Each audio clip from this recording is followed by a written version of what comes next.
Welcome back. Episode 10, Learning from Low Points. So this should be a fun one here. Julia Artemova, our quadrilingual owner, 4 languages, grew up speaking English and Russian, and along the way picked up Spanish and French, so pretty impressive. Julia had her rookie stint as an owner in West Palm Beach, Florida, and now she's moving back west to beautiful Orange County, California. So welcome back. And Julia's grown and learned a few things along the way. And she asks the question, what were some of the key learnings you took away from your lowest points? And how did you turn things around for yourself? So I think this is pretty relevant. I think back, as she sent this question to me and I reflected and was thinking, I'm like, lowest points. It seemed like a lot of my low points, and maybe you guys can relate to this, were times that I was alone in the field, or alone as an owner. It sure seems like exaggerated, some of those lonely times. Like, I'll just tell you what was on my mind as a rep riding solo in the field, walking around in the field by myself on some of those slow days. You know what I'm talking about? Some of the slow days where there's no action happening. There's tons of rejection happening, and just as the day goes on, you're shrinking and shrinking and shrinking and shrinking until you're just this puny little person who's just really feeling sorry for yourself. I mean, that happened to me a decent amount. And at times it felt like there's vultures flying over top of me. Again, a little dramatic Jamie in the field. Sure, I'll take that. But it seemed like there were vultures just waiting for me to fall down. Like, come on, just fall down, man. Like, let it come to an end, and they just start picking at me. It really felt like that at times. So I know what you're talking about when you're talking about those lowest times. And a couple stories came to mind that I want to share that I hope add some value to you, Julie, and anybody watching this right now. One of the times, and I'll tell you the lesson I picked up after the story, but one of the times I remember, I'm in the field, I spent the first half of the day, no action. And not that big of a deal. I wasn't like losing my mind, but no sales happened. I did a whole lot of walking, a whole lot of talking. Felt maybe I got a couple good callbacks. I don't know. But at the end of the day, there was no action. And it's time for lunch. And of course, I'm by myself, right? And so as I'm walking toward the car, I notice something shiny beside my car. And my heart starts beating a little bit faster. I'm walking a little faster to the car, and my hunch became reality. That shiny something was smashed mirror. My driver's side mirror smashed, and my front left quarter panel on my car smashed. So I was driving a blue car, and there's some silver paint in the side of my car, and I'm like, oh, my car got hit. And I'm looking underneath the windshield wipers, expecting somebody's name, somebody's phone number, somebody's insurance, and nothing. So I can't believe it. I get in my car. I'm angry. I knew it was some kind of silver car because, again, there's silver paint baked into the side of my car. And I'm driving around now in my area looking for some silver car with now blue paint in their vehicle because, I need justice here. I need accountability. And as I'm driving, speeding around looking for this car, dawned on me like, hey, Jamie, slow down here, Kimosabi. You're in a city of around 15 million people. So the law of averages says you're probably not going to find the silver car that you're looking for. So just chill, okay? Don't hurt anybody. Don't make a bad situation worse. So I pull over, and in that moment, I decide that I am not field worthy for the rest of the day, okay? I'm dangerous. I might hurt somebody. Like, it's not going to be good. So I decided, you know what, I need some kind of I need some food therapy. I'm going to go to In-N-Out. It's time for lunch anyway. And I need some kind of mall therapy or something like that. I mean, maybe if I buy myself a tie and feel better about myself or my situation, Of course, everybody's going to understand when I tell them the dramatic story of, can you believe it? I'm in the field, lunch break, car got hit. And I'm sure I'd get lots of empathy from people and I could justify that donut that I was about to roll. And so, again, I made that decision. I'm not going to go on the field for the rest of the day. And so I go in and out. I eat my double-double, okay? Gotta love the double-doubles. And I don't know, maybe the food in my belly, I stop being hangry. That Snickers commercial comes to mind where I'm not really myself when I'm angry. But after I ate, I kind of realized a little light bulb went on that said, Jamie, this is your moment. Okay? This is your moment. Line up 100 people in the same situation. Okay? The same situation happens 100 times over. 99 out of 100 people are going to do something potentially like you. Maybe they're not all going to do mall therapy. Maybe they're not going to do in and out. But certainly the attitude's going to be shot based on a circumstance like this. You're human. And again, 99 out of 100, this is going to happen. But Jamie, this is your moment. This is your moment to think a little bit different, act a little bit different. This is your moment to become an owner. So if you're going to become an owner, what would you do? What would a person on the path of ownership, what would this situation look like? And I'm telling you, I never wanted to ring the bell more than I did in that moment. I'm like, you know what? This is it. I mean, let me at least take some steps into solving this situation. I mean, if it's going to cost me a few $100s to fix the problem, at least get out there and generate some money and chip away at the problem. Don't make the problem worse. Do something here.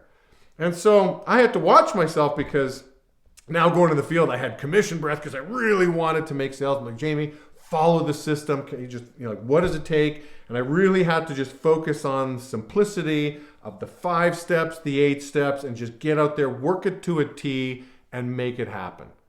And in that moment, obviously, as I reflected back, because I did hit the bell that day, I did accomplish what I wanted to do. I'm like, wow, like the power of attitude.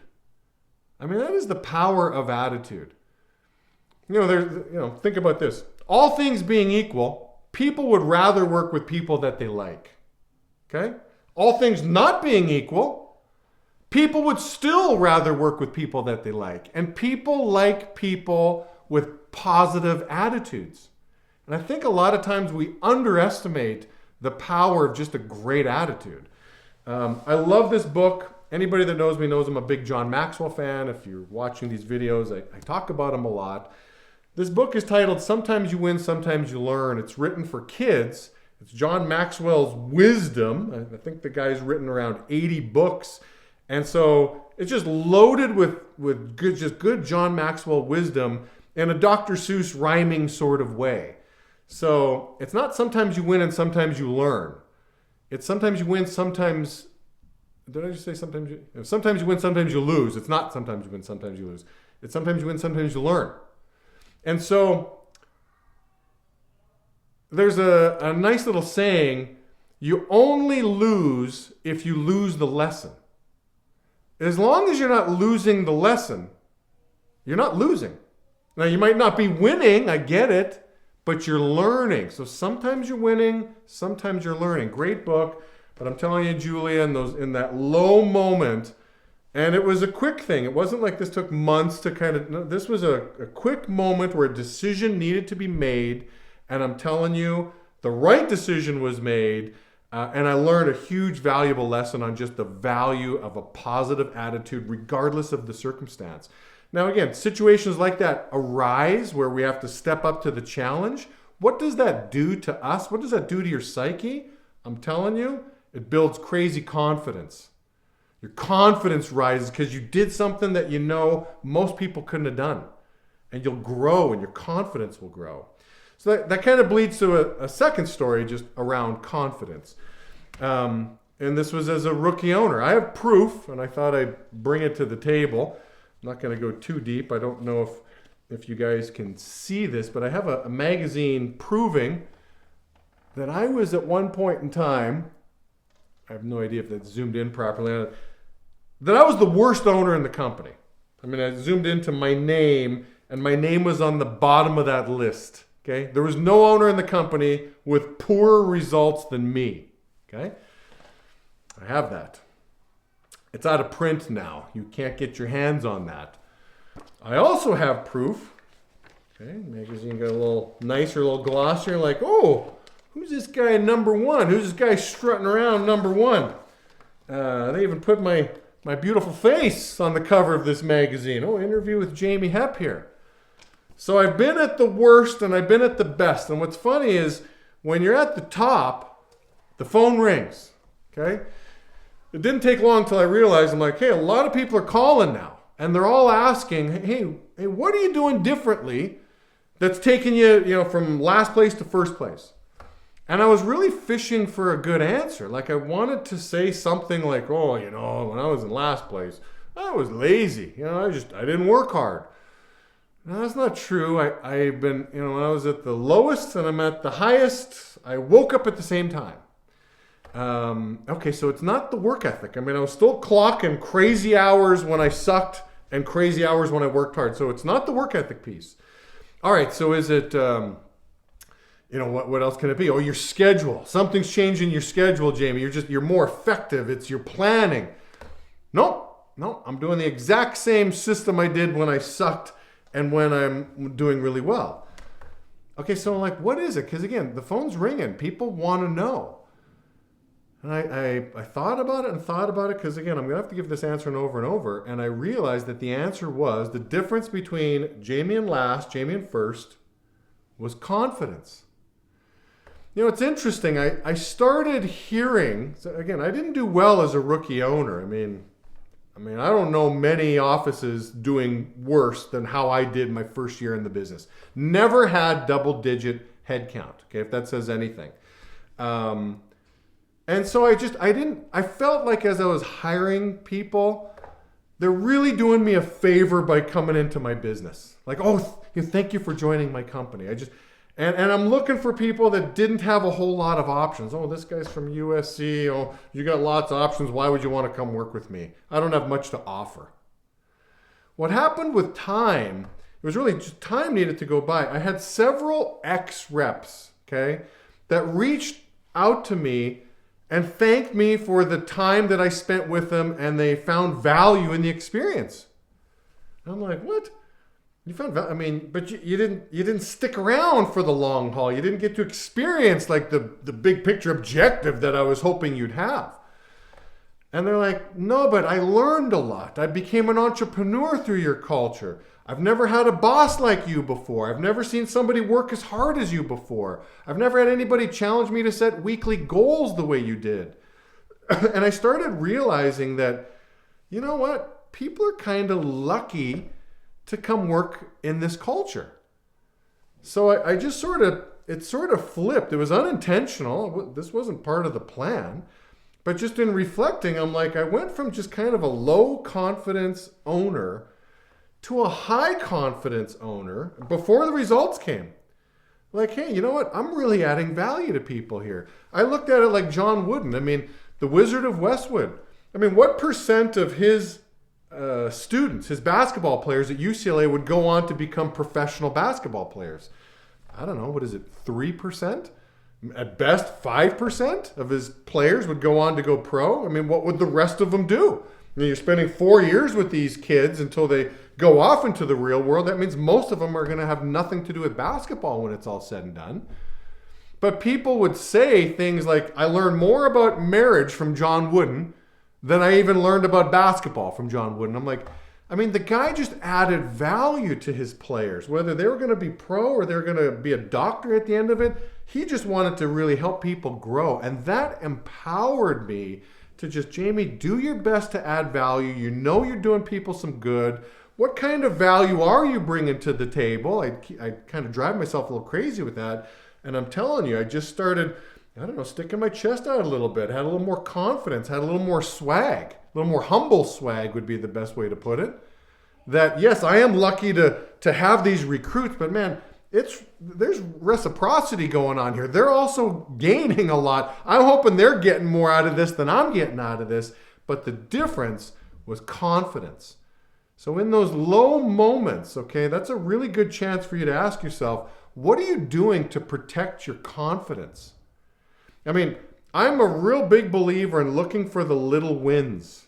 Okay? You don't have to hit the ball out of the park. Think about the the New England Patriots 28-3 comeback. Okay, I know some of you may be watching this, that's a sore spot. Some of you are like, oh yeah.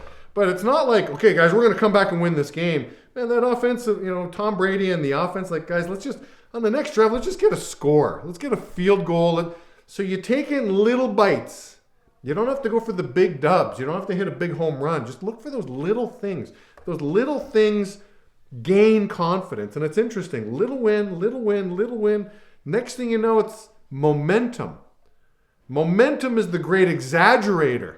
Okay, you look better than you're actually really doing. Negative momentum can be the same. It's a great exaggerator. You look worse than you really are. But you really want to gain that momentum, get that confidence, do everything you can to protect that confidence.